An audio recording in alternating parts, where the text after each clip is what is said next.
Hey guys, welcome to the channel. In this video, I'm going to be discussing topic 1 again of A-Level History, Option 2J, America, a Nation Divided. In today's episode, we're going to be talking about the Missouri Compromise and the Nullification Crisis. So let's get right into it. The Missouri Compromise. So we're going to talk about this first. This is enforced long-term and also, this is what short-term and also long-term. Later on in the course, it's going to be pretty important when it comes to the Compromise of 1850. In 1819, Missouri, which is the red part, which has the lines going through it, to show it's a newly admitted state, it petitioned to join the United States.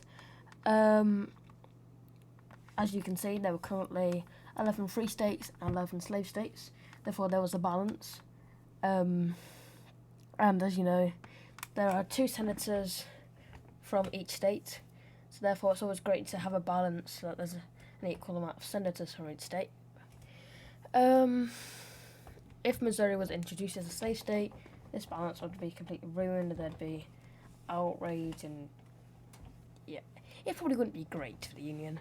To combat this, Maine, I believe, which was part of Massachusetts, I'm not sure, to be fair, I'm not great at my American geography, Maine became a free state.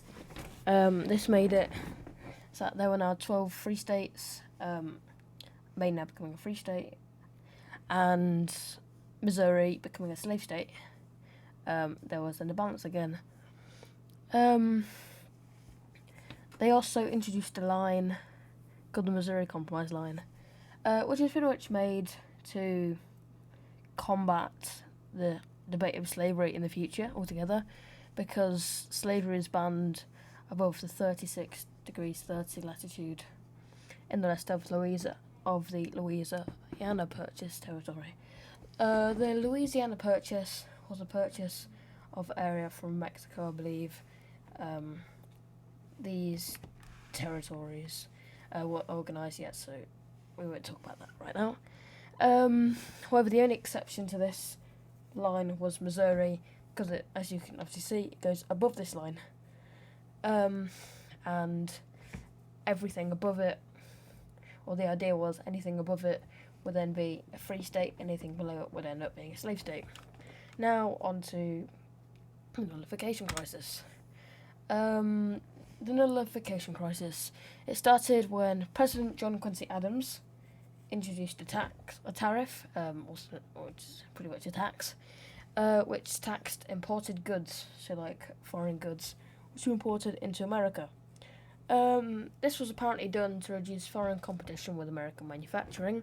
However, this was hated by Southerners, which meant that they were practically losing money.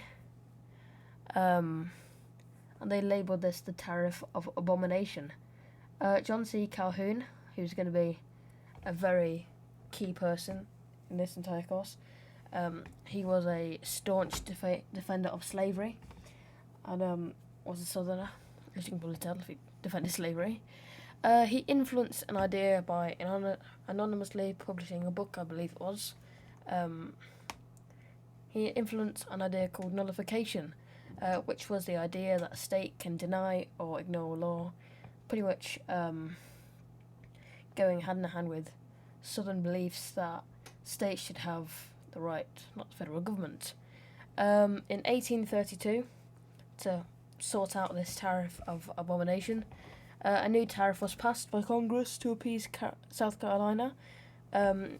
Calhoun was the senator there, so they were also a key part of defending slavery and pretty much getting what they wanted.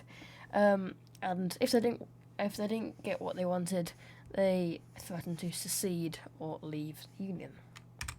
The consequences of this, Andrew Jackson then became president, and he threatened a possible invasion to South Carolina to force them to pay said tax. That was an interesting strategy. To do this, President Jackson enforced a bill through Congress called Jackson's Force Bill. This was known as the Bloody Bill in South Carolina.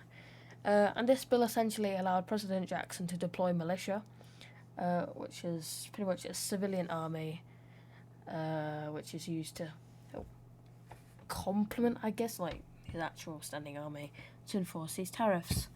And in March 2nd, 1833, Congress passed the Tariff Reduction Bill. And as a result of this, South Carolina retreated from their nullification threats. However, this idea of nullification still lives on, and will pop up later on in the course. Funnily enough, with President Jackson threatening to invade South Carolina, he had some very strong words with Senator John C. Calhoun, and threatened to hang him from the first tree that he saw, I believe.